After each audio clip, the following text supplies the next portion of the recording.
Perfect. So first of all, I also would like to extend a warm welcome to you and thank you for agreeing to exchange with us and in doing so enriching our research. And today I want to present you the two Brazilian members co-opted during the Brandes presidency.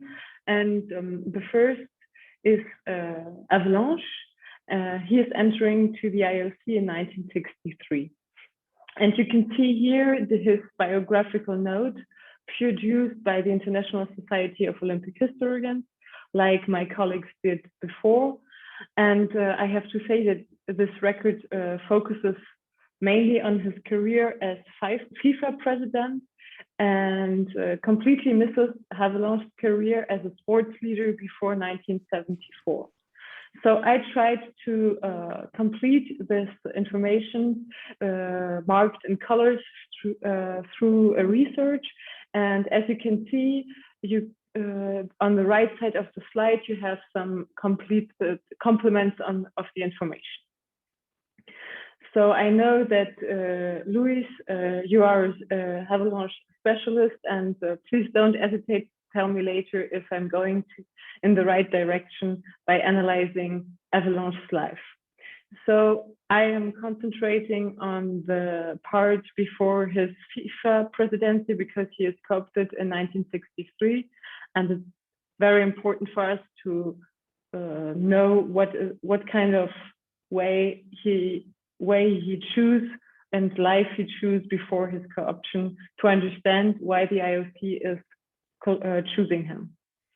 So Havelange is the son of a Belgian mining engineer who moved to Rio in the beginning of the 20th century, and he set up his own business as a trader for Belgian and French arms companies there, and apparently he was also in possession of a large estate in Rio. So the father of Havelange died shortly before his son graduated from the Fluminense Federal University in Rio with a law degree. This was in 1936. So in 1936, Havelange participated also in the Olympic Games of Berlin in the discipline of swimming. But before he starts his sports career as a footballer, soccer player at the Fluminense club, and then he switched to swimming and water polo. If we look at his professional career, we see that immediately after his studies in Rio, he takes over the post of import and export head of a steelmaking company run by a Belgian. It is the Belgian Minera. But it seems that due to the policy of nationalizing the steel industry, which was introduced by Vargas in 1940, Havelange had to leave this post at Belgian Minera, and he looked for new ways, what he did in Sao Paulo with his brother.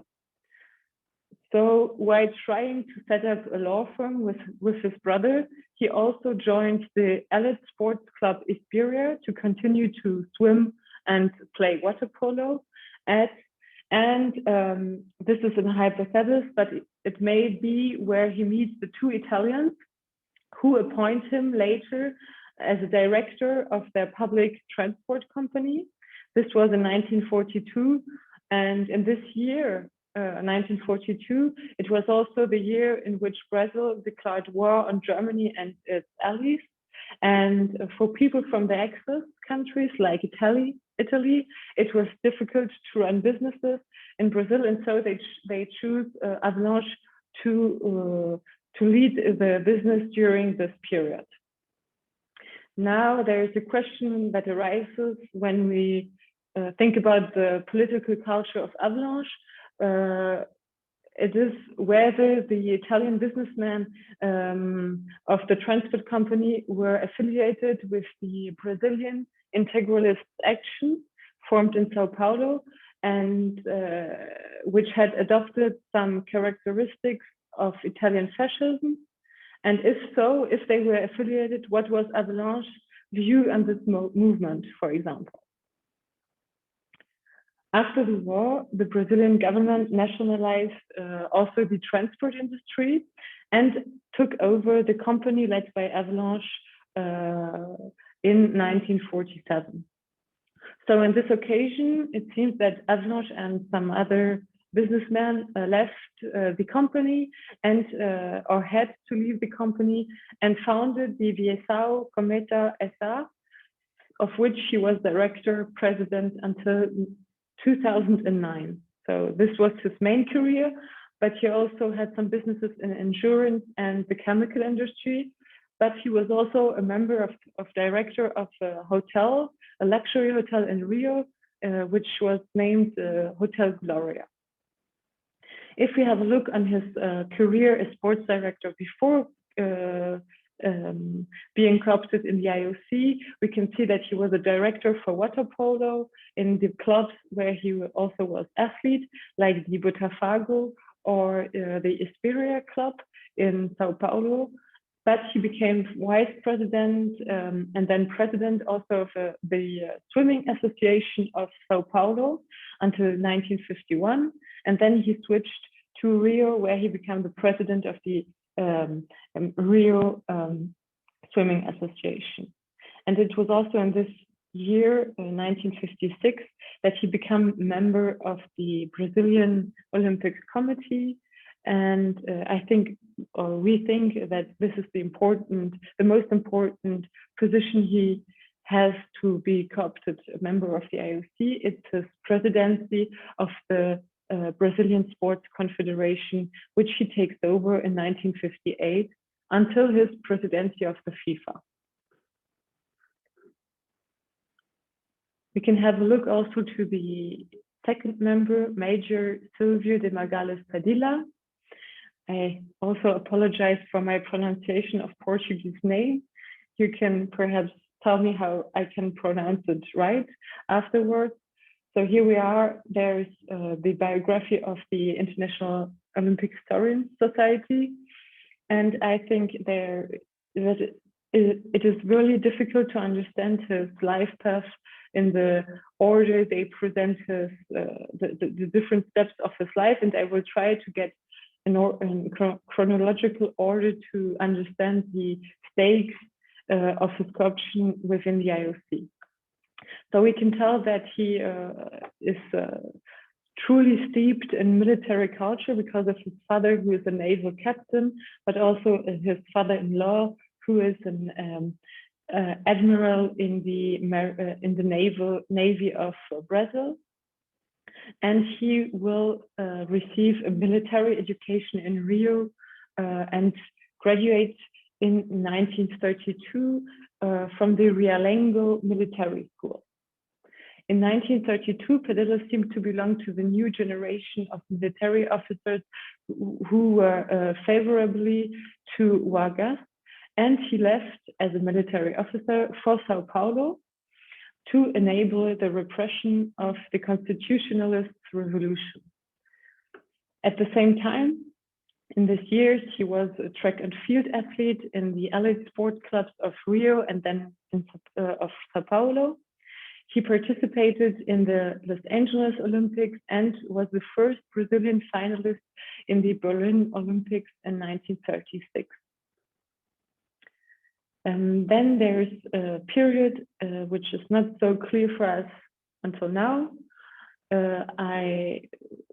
I found that in 1939, Padilha was appointed Director General of the Department of Physical Education and Sports of Sao Paulo at the request of Ademar de Barros, who was the Interventor Federal of the state of Sao Paulo, and so under the control of Vargas.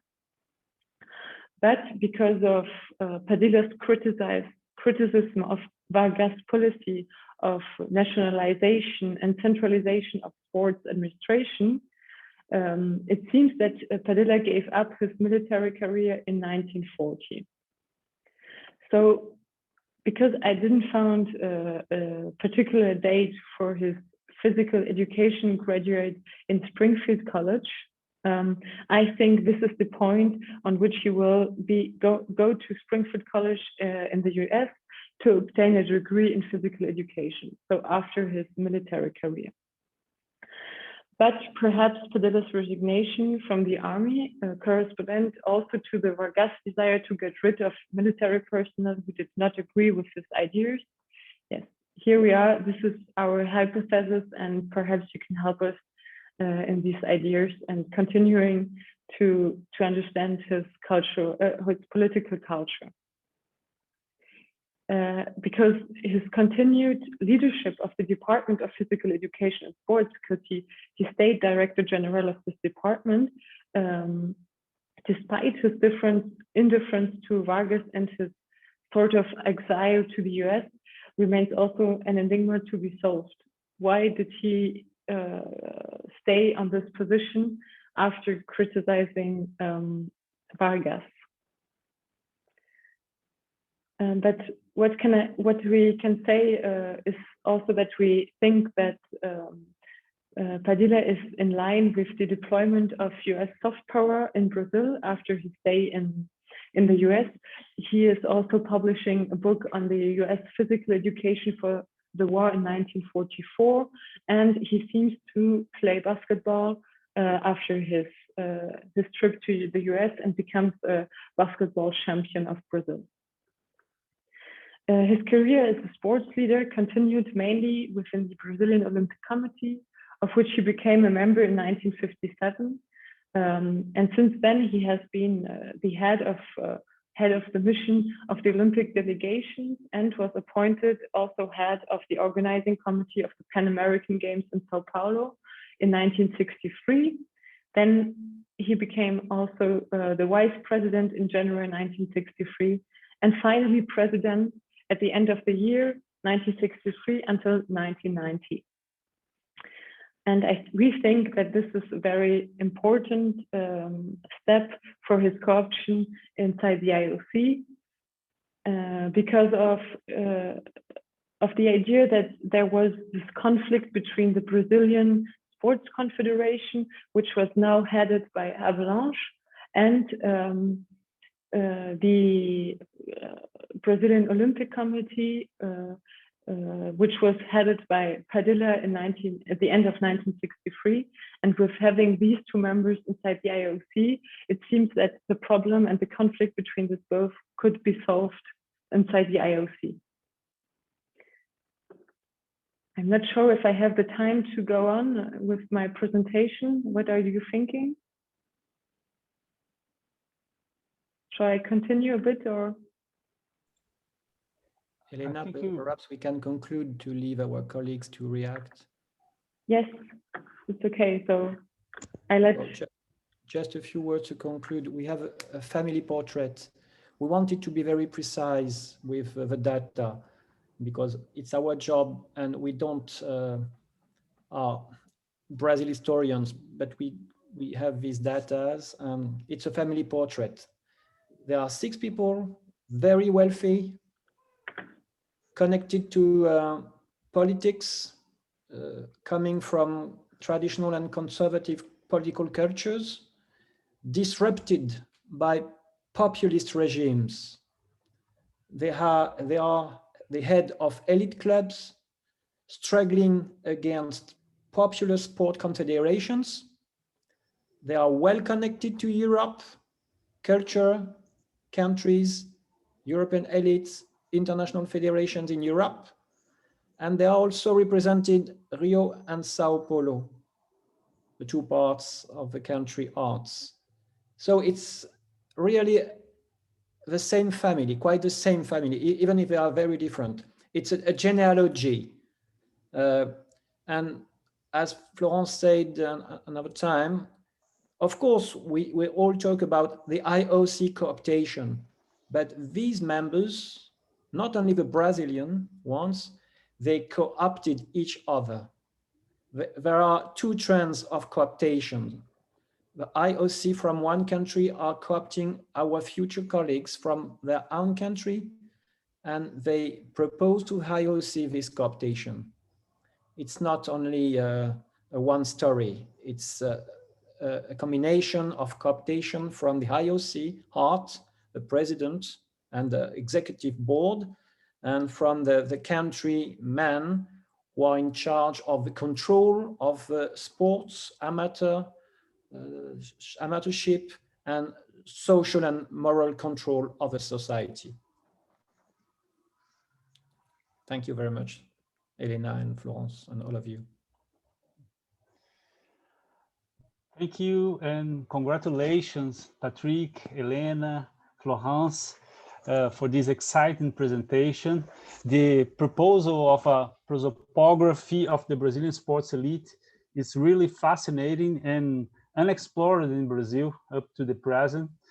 But fortunately, we have two young researchers in Brazil dedicated to this topic, to this issue, mainly Havelange, but anyway, the challenge that you shared with us today is it's really important for us to face this field unexplored in Brazil. And so now we will have the opportunity to hear from Livia and Professor Luis that are going to comment this first panel. So I would like to invite Livia to share with us her impressions and comments. Thank you, Livia. Hi, everyone. Thank you. Wow, and thank you for the invitation. And also, I'm sorry for my English. It's a little Spanish English, but I'm so happy and it was so interesting, everything. I want to thank you very much for the research and also for the invitation again. I have so many notes here. I will try to be a little, not so long. Bernardo, please, he knows I talk a lot, so you can stop me when it's time. But first of all, I think it's so interesting because I am, today I'm a I'm a professor in Brazil history here. So it's very interesting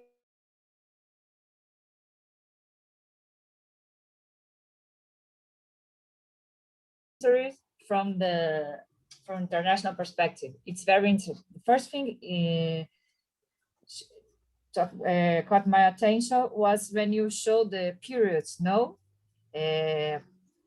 You divided for your three presentations, and it's very interesting because if we analyze from Brazil history, it's so different, no? Because we also, we start with Republic, we have a monarch and everything, but when we talk about this part of history of Brazil, it's Republic. And we have what we call the First Republic. Then we have Vargas, and then we also have a discussion about democracy or not democracy time, and then another dictatorship, and now again democracy. And it's very interesting to think of how those men, this elite is always, it's between all the time. It's all the time. It's not like they are, I think it was Elena, sorry, Elena, who asked why he stayed with Vargas, right? You know, the relation with Vargas. And that's the big thing for us. Havelange, I know more about Havelange. It's very interesting to think he's not a person, he's very political all the time, of course, but he's not just one side political. He was with democracy, he was with dictatorship, and very interesting because we always say, oh, Havelange with, I don't know, Saddam Hussein, with the dictatorship in Argentina, but also Havelange in Brazil. We don't have to go so far away to think about that. And that is so clear here. It's amazing. Also, I think it's interesting when we think about national research about football in Brazil, because the big thing is about the popular culture and some, of course, no, the races and everything. But if we go with those names, we can see how the power of the elites is so strong in Brazil. And I know as a history research, I maybe should not do that, but I cannot think about we are living now in Brazil. I don't know if you know, but some of Brazil's part of states are now interrupting the championship. We don't have only national champions. We have the state champions, no, the competence. And now I think São Paulo, right, Bernardo, is stopped.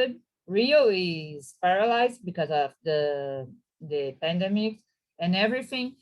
And it's very interesting, the discussion about, oh, there's no problem, we can play, we can keep the game without the supporters.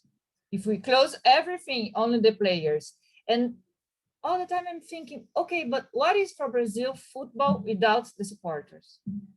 And that's Bernardo's field of studies, no, the supporters and everything. But I think it's very interesting to think that this elite is also in power in Brazil, so strong that they can keep playing the championship and everything, because they don't need the people watching, people supporting. And I think it's because of that. And you go right on this point. And also it's very interesting for us to think the IOC, because we're always, in Brazil, we think a lot about FIFA. It's not, I think it's natural because we want to understand about football and everything. But my research about Havelange, and Luis knows a lot of about Havelange and has a great work about that. We always think a lot about FIFA because the interest in Brazil. But now you're showing us we have to go further, I guess. We have to look other, and we can only understand FIFA to Brazil relations and the world if we also understand the IOC. That's a big thing for me. Sorry, I made some things I want to say here. Oh, and of course, the idea that sports are apolitical. And I love it when you said that was a conservative mantra, because that's it. I always talk to my students and presentations I do, we have to ask not if it's apolitical or not, because we know you're not apolitical, but why people, those people are saying it's apolitical? That's, I think, is a big question in interest, because you're saying they are neutral and apolitical and everything. And exactly, that's so conservative. And it's a way to maintain the power to the elite. So the idea that we're not and in Brazil also all the time until today we hear this, no, this is not political, this is football. And now we have this big war, not wars, of course, but this big discussion in Brazil between all the players and everything, and the commentaries about sports, because we live in a moment in Brazil we can see so clear political and sports are totally together. But but there are a lot of, for example, not only political, but players who say, no, we are not doing political.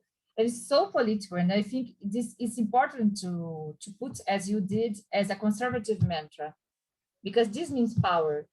And another thing, I know it wasn't the object, the point of view, but I couldn't stop, I could not think about the question of power if we think in gender and masculinity. I'm now trying to understand football in Brazil and all those relations from gender and masculinity, and it's so strong. The other day I found, I don't know if you know about her, Lea Campos. She was the first judge in, I don't know if in the world or in Brazil. Do you know Bernardo, Vivian, Luis? The referee. I think, yeah, the referee in the world, right? Or in Brazil. I don't know, she was the first one.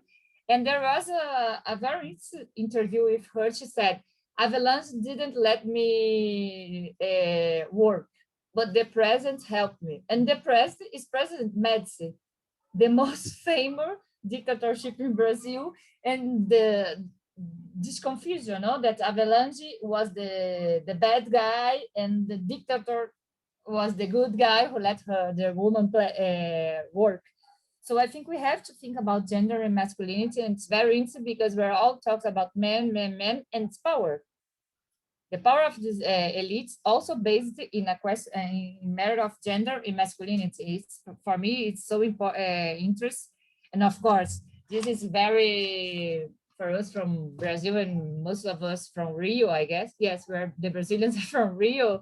The problem we have with Fluminense, no, because it's very important to think Fluminense.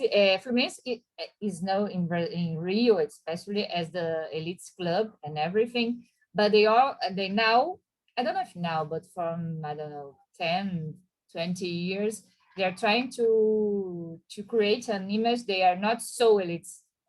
No, they also the idea they, oh no, we had a black people in our club and everything, but when we see all those men, they are always in Fluminense, or they always want to be in Fluminense also.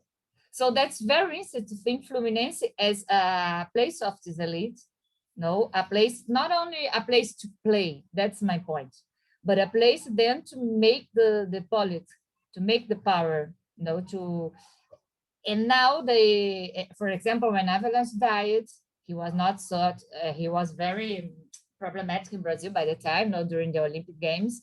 And Fluminense, I remember I have a student who works in Fluminense now, and he said that was a problem because Fluminense was like, what are we going to do? We're going to defend Havelange, we're going to make a big thing about his dad and everything.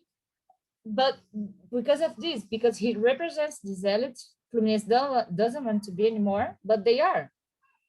And I had another student that tried to study Fluminense, and it's very difficult because they went there to their archives and they said, no, we don't want you to talk that we don't like, we didn't accept black people. We want you to show them we have one picture with a black player here. And it's so, all these memories and things, I think it's so interesting to think here, no, because again, Brazil tries to show the world, and when we talk about Vargas, it's a big moment in Brazil, the construction of a nationality, the idea of Brasilia, and then it's football, samba, no, the mestizo we call, it's not such as black, but black with the natives and white from European, or the free races and everything. But when we show to the world the power is white. The power is Havelange and everything. And the players, we want to show them at this point, they are black. So we are not racist. We are a racial democracy. And this is a big problem in Brazil until today, because I all the time I hear, oh, we are not racist. We have the football players, they are all black. They are rich. They can go to, I don't know, they can enter in different places from the elite, but it's not a cultural elite. And that's very interesting when you also said, you pointed, I saw it, and I was, oh, yes, that you said the French, no, they are so, the French culture. That was so from the elites. There is a interesting book from Chico Buarque that he talks about that, I forgot the name, that he talks about these elites that changed from French to English culture, no? They're not English, but North American culture. And it's exactly that, this old elite in Brazil from the beginning of the 20th century, that's so French. And Havelange for me represents so much of that, because even the name, when I hear you say Havelange with another, for us it's Havelange, because we naturalize with Brazilian Havelange, but he's not Brazilian if we think, including in more if we think like the European, no, that we have all your history, family history and everything. He has this culture that's so European, and he wanted to be like that. Those of us who met Havelange, he's so European. He's not Brazilian. He's not this guy with his t-shirts and everything. He was always in a suit, always so like, I'm different from this because I'm the leader, I'm the elite. So I think it's very interesting that you claim this. And I'm also very intrigued when you say, why Arnaldo Guilherme was never kicked out? I was, oh my God. That's very interesting to make a research, because I think those questions make us think exactly that. The project is so much bigger than just, oh, you have this opportunity, you can participate. No, there are inside this small club of the elites, you have priorities also. You have those who can just not appear, and why? No, I think that's a very interesting question. And I'm sorry, I'm not going to be talk so much, but I want to thank you. And I want to say I'm very excited to see how you're going to continue with this, because I think, and you also make me think so many things to ask here in Brazil, to study and to make research about this. And I want to thank you very much. And again, sorry for my English, because I'm also so enthusiastic about this experience.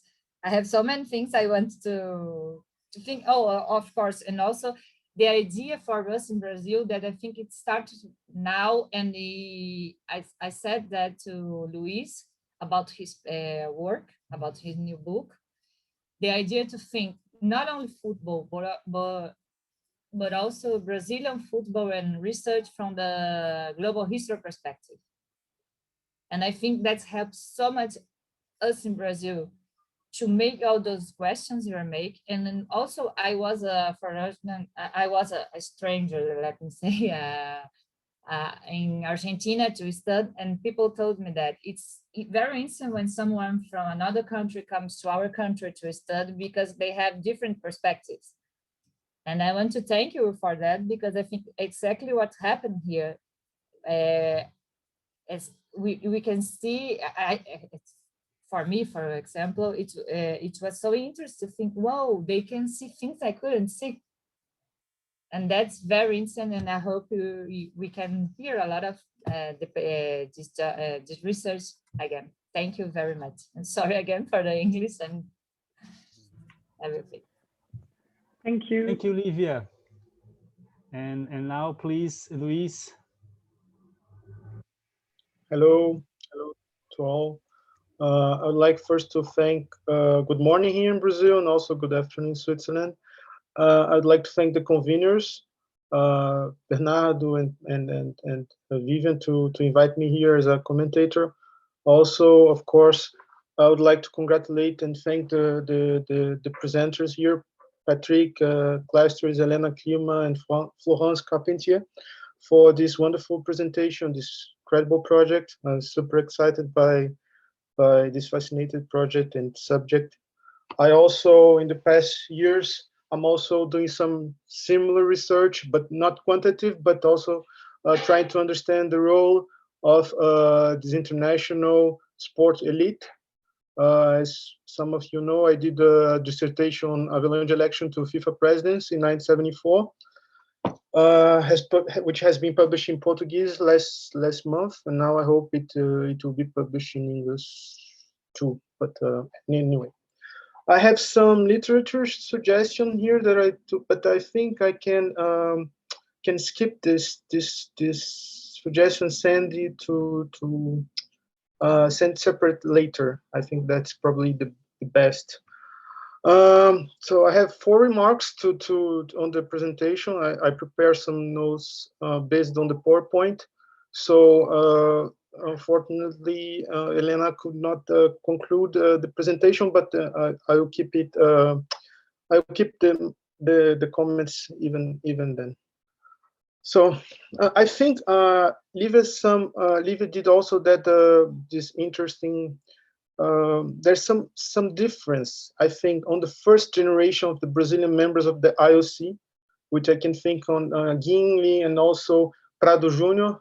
And the second one, that of course Padilha and Havelange. Guinle and Prado Júnior, they were how can I say that they were really prominent figures in Brazilian society. They were super rich.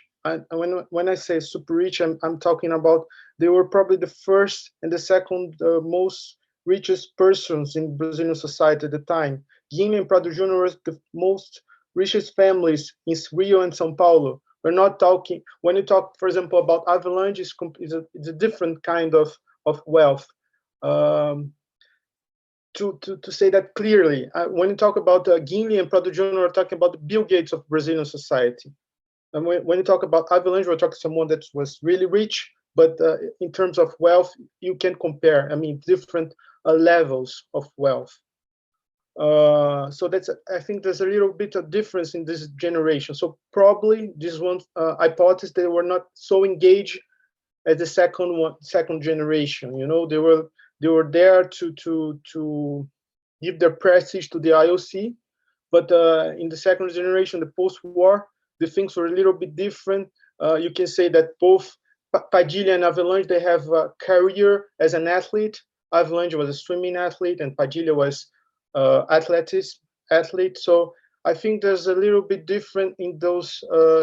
We can think of different generations. The first generations of those guys, Guinle, Prado Jr., they were super wealth. They were key figures in economics. I mean, we're talking about, as I said, probably the most wealthiest families in Brazil at the time. And then there's a shift on that when we talk about Havelange. Havelange was wealth, yes, but it's different. And Padilha, he was a military, so he was, I mean, he was not there for his wealth.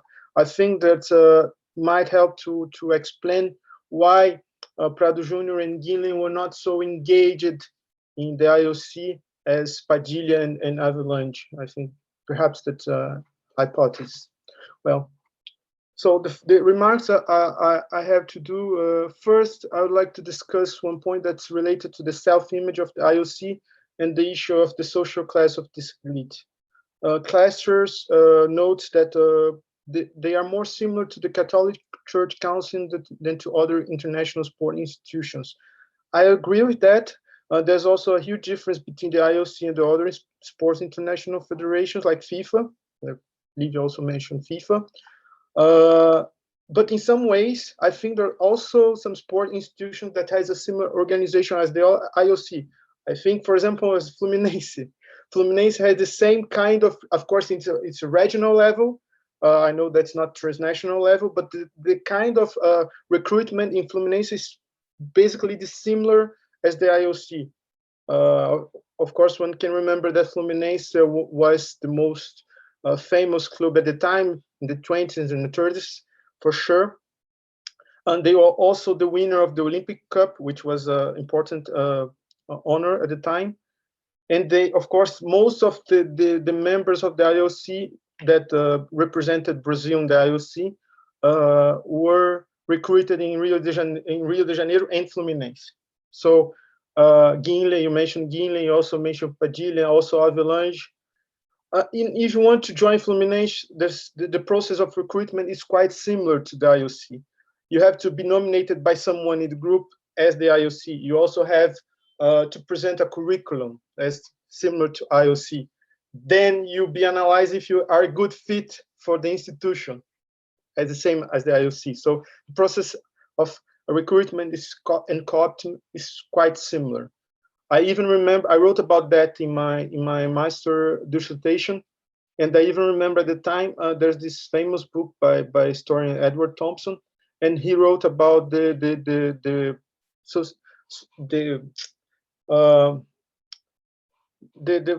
associations that were about the working class association.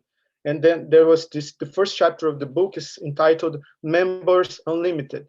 And I wrote about the Fluminense, it's precisely the opposite, to keep the members limited, to keep it control. So, you know, I was just thinking about that when I was reading the presentation about the structure of Fluminense, how they gave a lot of members to the IOC, how they form a lot of members, and how the process of being part of Fluminense is so similar to the IOC. So I just want to do that remark.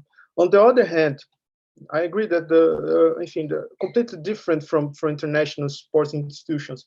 I know that you probably don't have that data, but when I researched about FIFA in the beginning of the century of FIFA, I'm not an expert on the history of the FIFA in the beginning of the century, but I have a clue that the elite that created FIFA is a little bit different from that they founded IOC.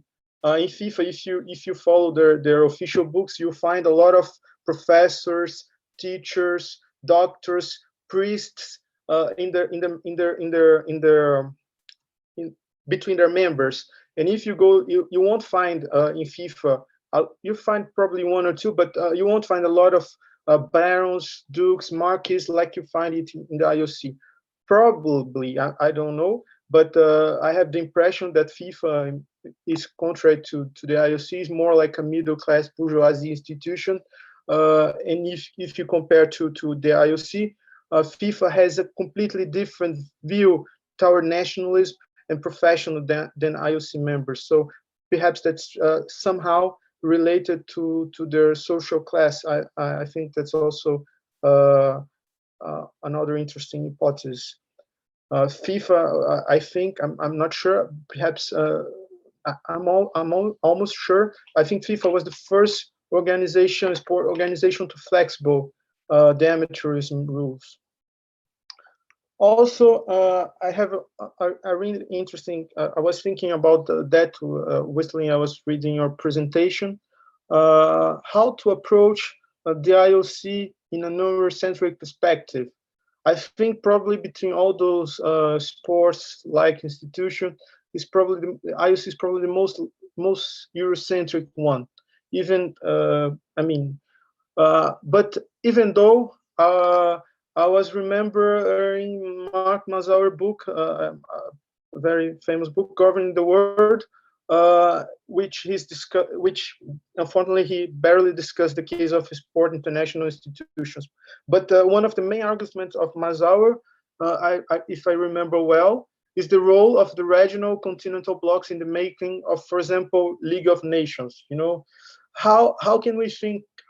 Can we extend that argument to the IOC? How can we think that the importance of regional and continental blocks whistling the IOC? So that's a second remark. Also for Havelange, Elena did a brilliant presentation of Havelange biography, but I did some notes on the PowerPoint, so that didn't appear on the presentation.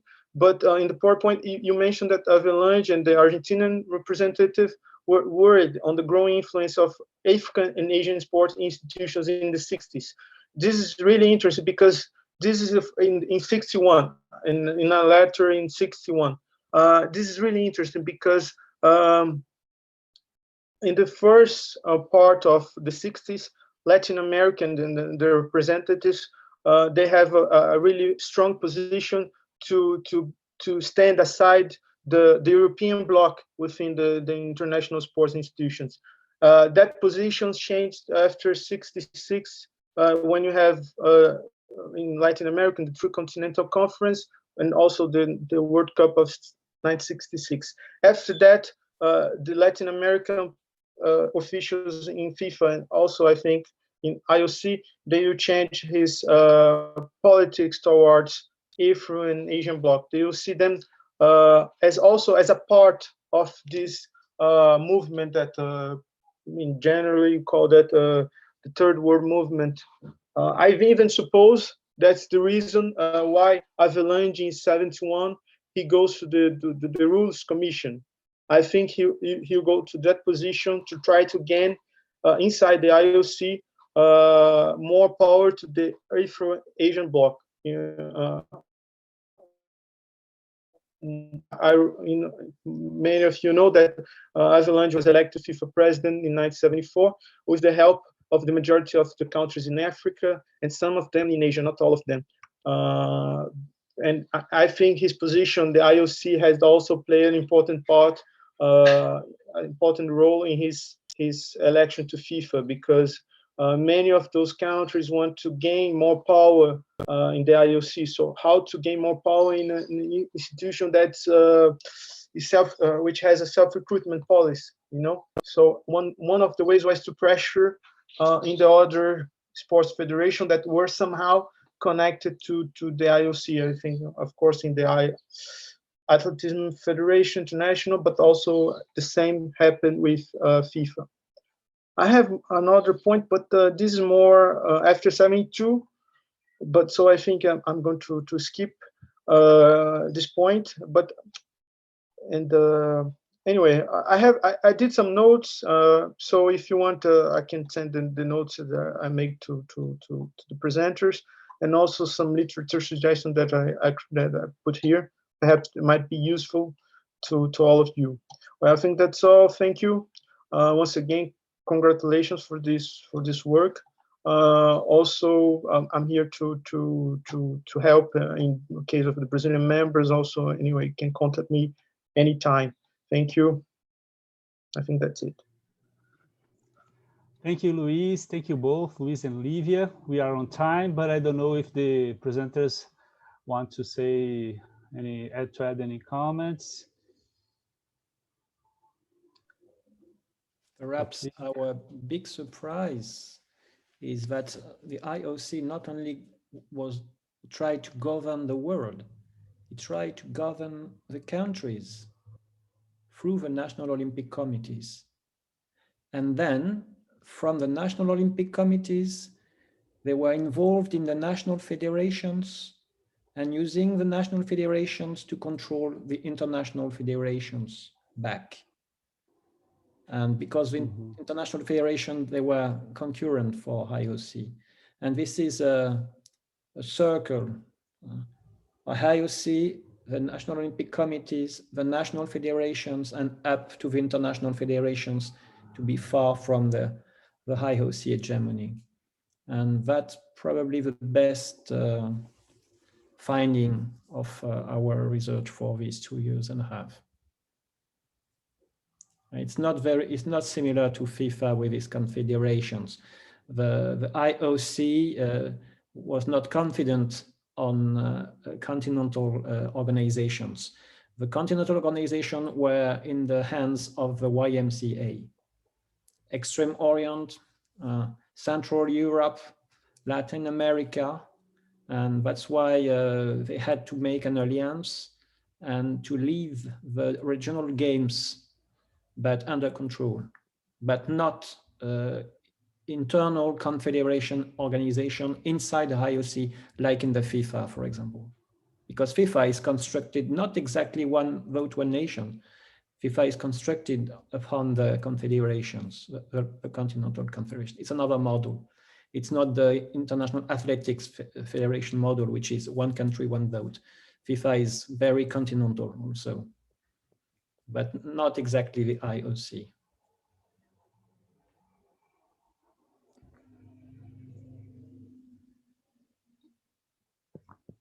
Thanks, Patrick. Elena, Florence, it's okay. So thank you very much. Yes. I note all your ideas about the political chronology. Maybe we could have some exchange about that. It's very interested. And thank you for the precision about Ginley and Prado Jr., their social position. Well, I guess they were very, very rich, but super rich, maybe one, the first one and the second one. Yes, it's interesting, very interesting to hear that. So thank you very much. Thank you for your remarks. I also want to thank you for your feedback. And I take a lot of notes too, and yeah, I'm looking forward to hear something. And thank you, Luis, also for your suggestion, literature suggestion. I will take it with pleasure. And Livia, for masculinity, we have some clues also about the masculine clubs and a lot of things. But it's very important, of course. You're right, and about the apolitical mantra, it's center for the political cultures, and it's very difficult to reveal, like Bourdieu says. It's a revelation. We must reveal that they were apolitical, but they were not. That's the point of the project, in fact. Perhaps some questions, Bernardo, from the public? No? Yeah. Well, we are on time, but if someone from the audience wants to raise any questions or any comments, if you have time.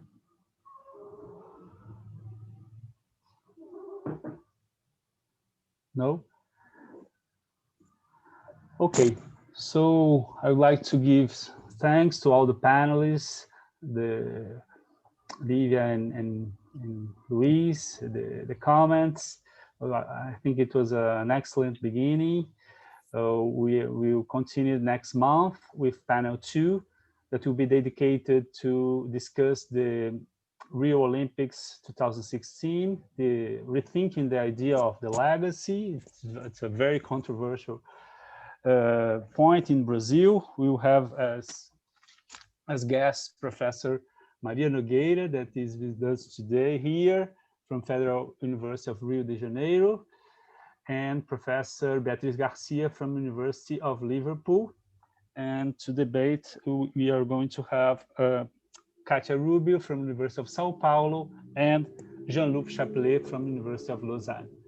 So I think that tomorrow, Elena, we will have access to the newest list of inscriptions. At each month, we renew the link. And so I invite all of you to join us April 19th. So thank you very much, Patrick. Thank you, Bernardo. Thank you for all. Thank you. Thank you very much. Bye-bye. Bye-bye. Bye. Congratulations. Ciao. Thank you very much, Livia. Thank you.